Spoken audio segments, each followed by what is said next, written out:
Hey everybody. So I'm not in my garage. I'm actually in my trailer. My garage has my project car and the RDX in there.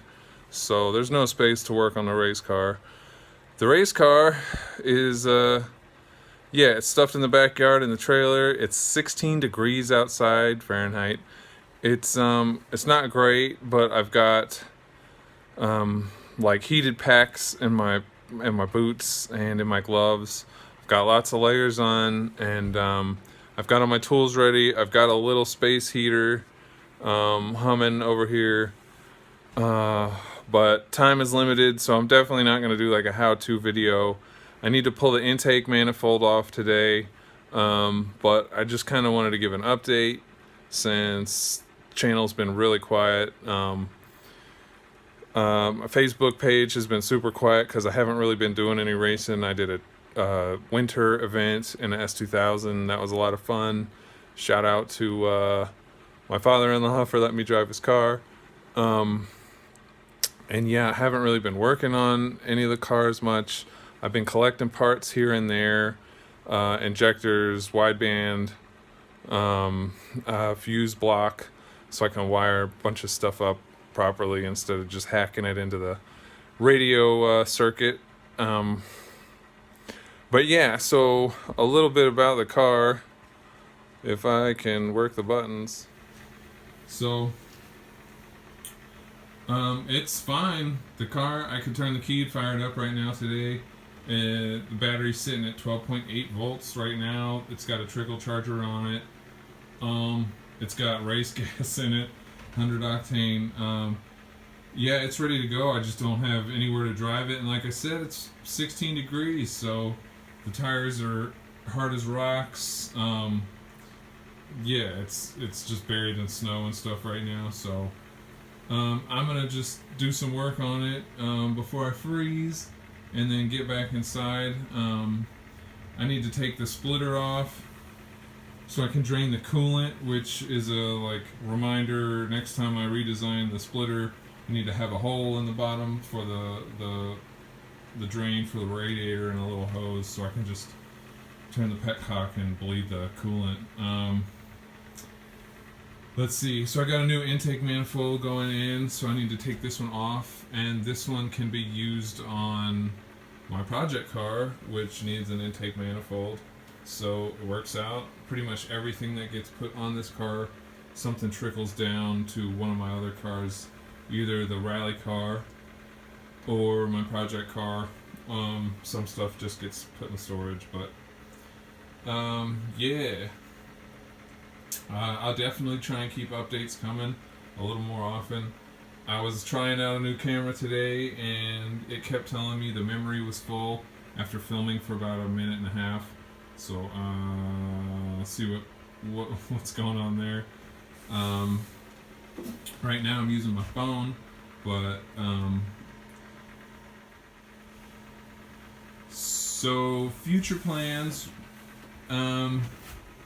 After installing this intake manifold, I've got injectors. I'm gonna try and get a fuel rail coming. Let's see. I've got the wideband to put on. This exhaust manifold is working okay, but it's set up wrong for my goals. I guess I'm probably gonna need a new AC mount bracket down there. Because yeah, I'm gonna be mounting something there. Hopefully in the future, I can pick up a Rotex supercharger and go that route. I was hoping to do a K-swap. Anyone that wants a 6-speed K-swap transmission, K-series transmission, let me know. I got you. You probably don't want the engine I have. It's in 1,000 pieces. So that's the plan. I still need, let's see, the Honda. I've got the injectors, the pump. I've got a wicked clutch in there thanks to my sponsor, SoutheastAurora.com. Let's see, lots of plans, some parts, not enough money. So, you know, keep checking in. I'll keep posting updates. yeah, hopefully we can get the supercharger on there next year.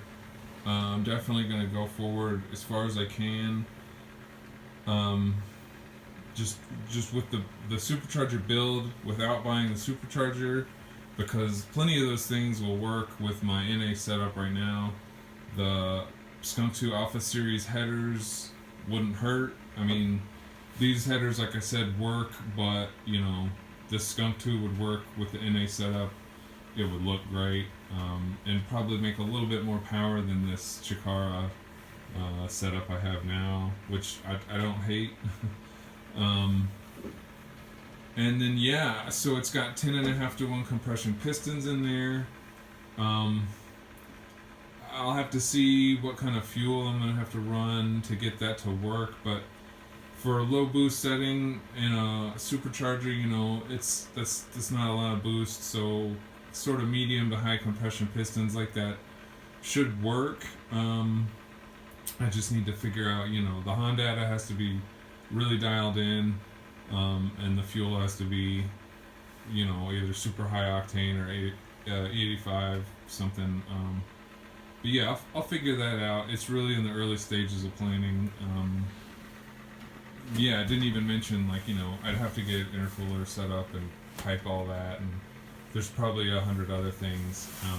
I definitely have to figure out my fuel starvation and hiccup problem before I go forward with boost. That's a must. I've got plans to baffle the stock fuel tank. Just, you know, nothing crazy. Just take the pump out, stick a, you know, piece of sheet metal in there and rivet it to the existing tiny little baffle. Just make it 3 inches taller maybe, or 2, 1.5, something. Just keep the fuel in and around the pump. Because if it starves out on fuel and I lose fuel pressure with boost, it could be really bad. As it is, it just kind of hiccups and I lose power, and it's not too detrimental to the engine. Obviously, it's not ideal, but with boost, it's really going to be a problem. So I gotta work out my fuel problem. I gotta get all these parts installed. I gotta buy a bunch of new parts. So it's a long road, and you know, on that note, I really should get to work. Stop talking. So, you know, take it easy. Thanks for watching. If you watched this far, you're a true fan, or like my mom or dad. All right. Peace out. I'll definitely keep you updated later.